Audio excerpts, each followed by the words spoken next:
keempat, komunikasi dalam organisasi. Yang kelima ada korespondensi bisnis dan proposal bisnis. Yang keenam ada pesan bisnis rutin dan positif. Dan yang terakhir ada pesan persuasif dan negatif. Happy watching. Enjoy. Komunikasi intrapribadi adalah komunikasi yang terjadi dalam diri seseorang. Proses ini melibatkan refleksi dari pemikiran dan perenungan yang mempengaruhi secara berinteraksi dengan lingkungannya. Komunikasi ini sangat penting karena setiap tindakan dan keputusan seseorang didasarkan pada dialog internal yang mereka miliki dengan dirinya sendiri. Meanwhile, aduh tugasnya banyak banget lagi, mana lapar juga. Bisa nggak ya kelarin tugas cepet? Ada 3 tugas sih. Pertama ada perpajakan, kedua ada penganggaran, yang terakhir ada kombis, komunikasi bisnis. Kerjain yang mana dulu ya? Kerjain perpajakan dulu aja kali ya, yang gampangan dari yang lain. Deadline masih jam 3 sore sih. Sekarang jam berapa ya? Oh, masih jam 11, masih ada 4 jam lagi buat kerjain tugas. Atau beli makan dulu aja kali ya, baru kelarin tugas. Gimana ya? Kerjain perpajakan dulu aja kali ya, baru makan. Nanti lanjut ke tugas yang lain. Moga aja sempet deh.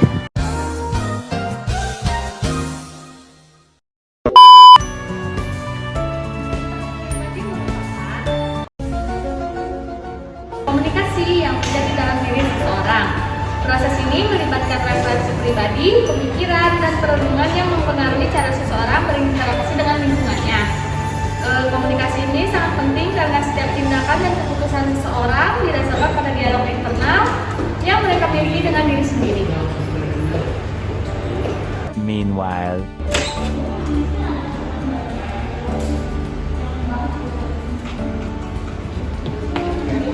Kenapa John? Kayaknya pusing banget. Ya ini aku pusing banget sama tugas aturan keuangan ini. Ada beberapa bagian yang aku sampai yang cek ulang lagi. Coba lihat. Oh, aku juga sempat ngalamin hal yang sama. Tak tahu tugas pas ngerjain malam tadi. Biasanya tuh ini bermasalah di pencatatan jurnal atau enggak kayak saat memindahkan ke buku besar. Coba deh cek bagian ini deh, siapa tahu memang agak ada kesalahan gitu. Iya, tapi aku belum bisa nemu di mana selisihnya yang salah ataupun perhitungannya. Kayaknya aku salah mencatat transaksi penjualan kredit deh. Tapi aku nggak yakin ada ini. Oh, tapi kalau kamu bisa nggak cek kembali jurnal penyesuaian yang udah kamu kerjain, terus mastiin kalau misalnya nggak ada yang terlewatkan sama sekali. Mungkin kalau masih bingung gimana kalau kita nanti cari aja referensi di perpustakaan yang berkaitan sama akuntansi. Bagus tuh, kayaknya perlu lihat contoh soal di buku akuntansi. Kalau ada waktu, mungkin kita bahas bareng ya. Aku merasa lebih gampang memahami kalau ada yang membantu jelasin. Jadi gimana kalau kita misalkan ketemuan di ruang perpustakaan besok jam 1 siang? Boleh. Oke, aman. a few moments later. Komunikasi antar budaya merupakan komunikasi yang terjadi antara orang-orang yang memiliki kebudayaan yang berbeda-beda dari ras, etnik, sosial, ekonomi, dan atau gabungan semua perbedaan. Komunikasi antar budaya yang terjadi seringkali terdengar. Hal ini karena kebudayaan atau pola hidup mereka yang berbeda akan membuat kesalahpahaman di antara kedua individu, sehingga perlu adanya sesuatu yang dapat menurunkan tingkat kesalahpahaman di antara kedua individu agar tidak terjadi pertikaian. Okay.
Komunikasi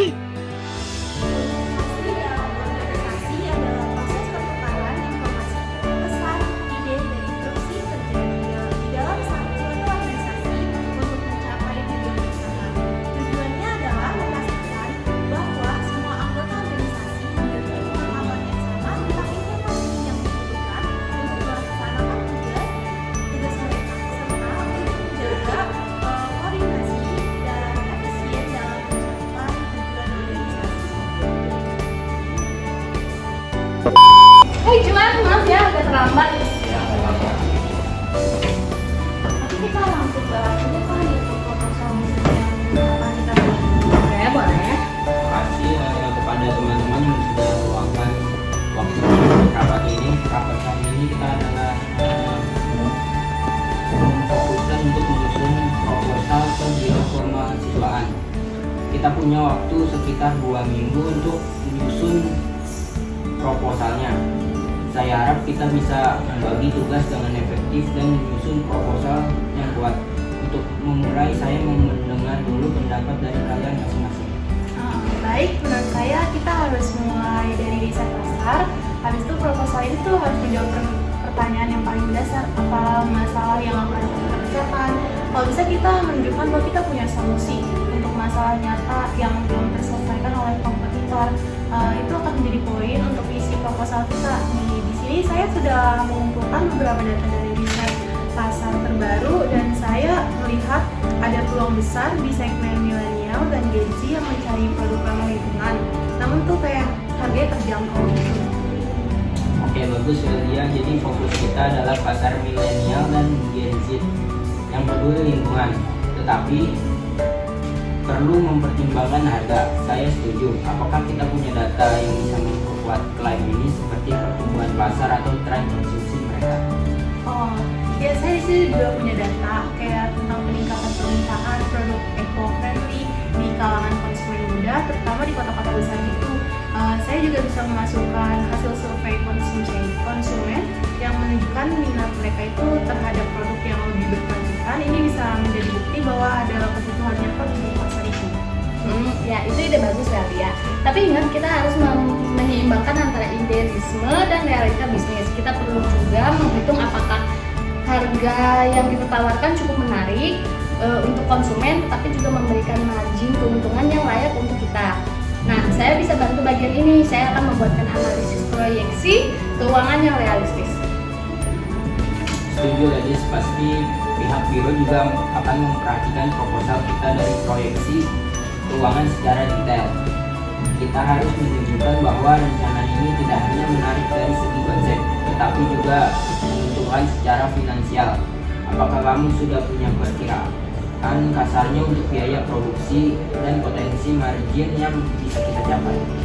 Sejauh ini sih belum secara rinci, tapi saya sudah mendapatkan data dari beberapa supplier potensial. Saya akan memasukkan perkiraan semua biaya yang mencakup produksi sekitar 20% hingga 30% tergantung pada berapa efisien kita bisa mengelola produksi.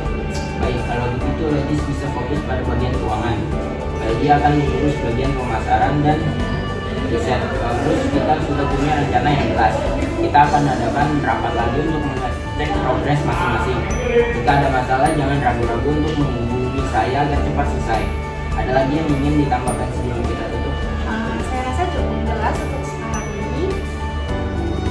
Baik, terima kasih atas waktunya. Sampai bertemu di rapat selanjutnya. The next day.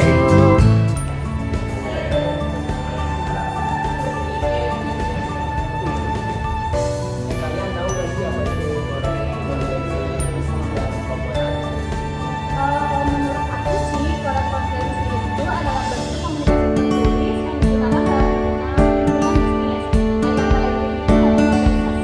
Tujuannya adalah untuk menyampaikan informasi, permintaan, konsultasi, atau penawaran secara resmi. Korespondensi juga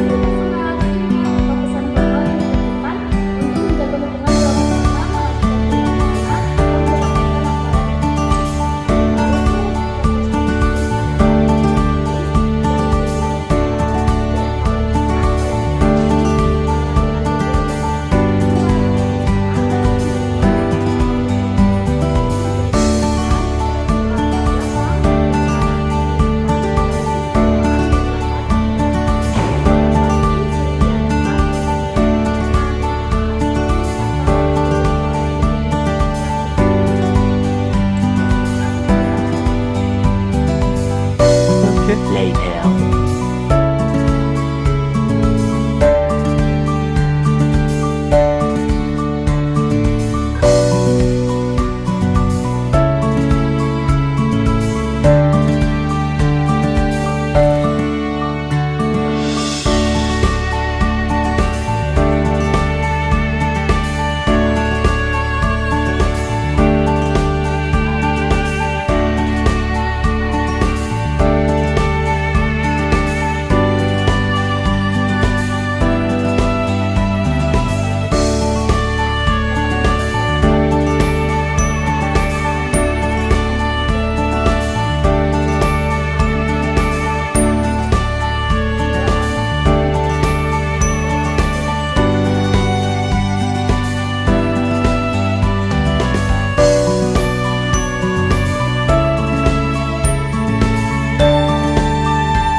Pesan bisnis rutin dan positif. Bentuk komunikasi yang dikirim secara teratur oleh perusahaan kepada klien, mitra atau karyawan untuk menjaga hubungan baik dan memberikan informasi terbaru mengenai perkembangan bisnis. Pesan ini bertujuan untuk memperkuat ikatan, membangun kepercayaan, serta menciptakan pesan positif dan optimis. 2 hours later. Hai semuanya, terima kasih telah meluangkan waktunya kembali untuk melakukan rapat ketiga ini. Di sini saya akan memberitahukan kepada kalian untuk memastikan bahwa kita terus menjaga komunikasi dengan pihak biro kemahasiswaan dalam mengirim proposal kemarin. Menurut saya kita perlu kirim pesan follow up agar mereka tahu kita serius dan siap bekerja. Iya betul Juan, biar mereka juga tahu kita menunggu updatean dari mereka. Pesannya juga harus tetap positif. Mungkin kita bisa melalui dengan mengucapkan terima kasih karena sudah menerima proposal kita dan menanyakan apakah ada hal yang bisa kita bantu jelaskan lebih lanjut. Setuju, tapi jangan sampai terkesan kita terlalu mendesak ya. Buat saja pesannya santai tapi tetap profesional. Kita juga bisa kasih sedikit pengingat tentang betapa pentingnya program ini bagi mahasiswa dan kampus. Oke, berarti ada pesannya harus tetap optimis dan positif. Jadi yang bisa tolong siapkan draft pesannya, nanti kita review bareng sebelum dikirim. Oke, siap Juan. Saya akan buat pesan follow up yang singkat dan jelas. Nanti saya beritahu kalian semua sebelum mengirim ke biro mahasiswa.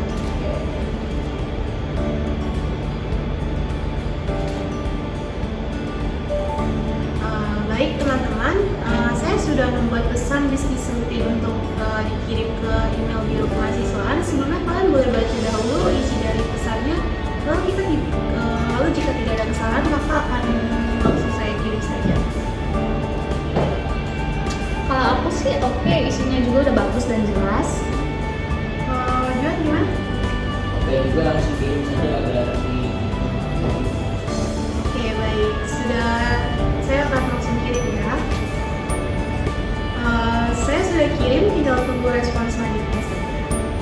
baik diskusi saat ini kita selesaikan tentang Terima kasih. Terima kasih. Kalau kalian ada yang tahu nggak pesan persuasif dan negatif itu apa?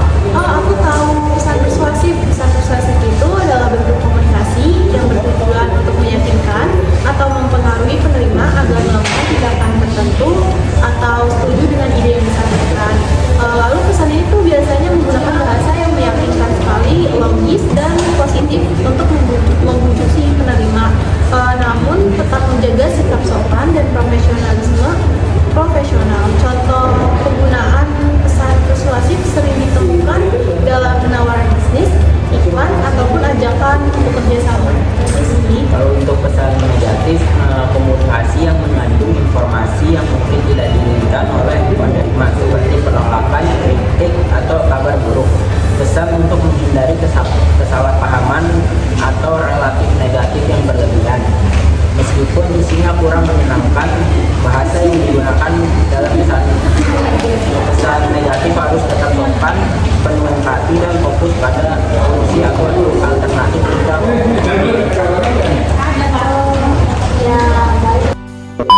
teman-teman. Saya sudah cek email.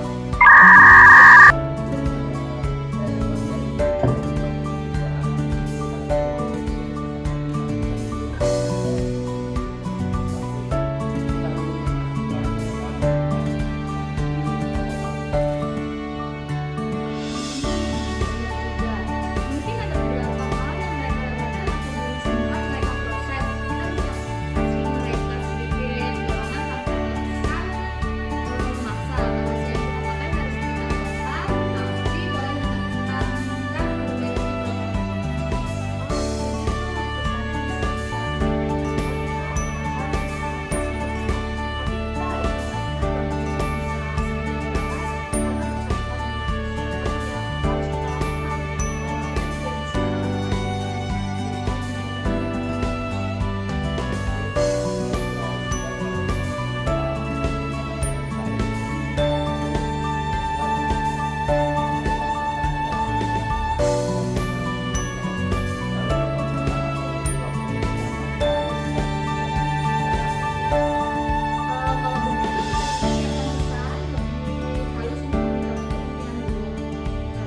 misalnya kalau beberapa saat kita tidak diterima atau direvisi, kita bisa menunjukkan bahwa kita terbuka untuk masukan yang siap memperbaiki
Baik, terima kasih teman-teman yang sudah menyaksikan hasil video kita.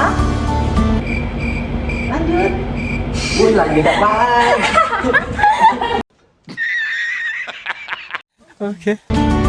Terima kasih untuk teman-teman yang sudah menyaksikan hasil video dari kita. Semoga video kami bermanfaat bagi kalian semua. Bye-bye. Terima kasih.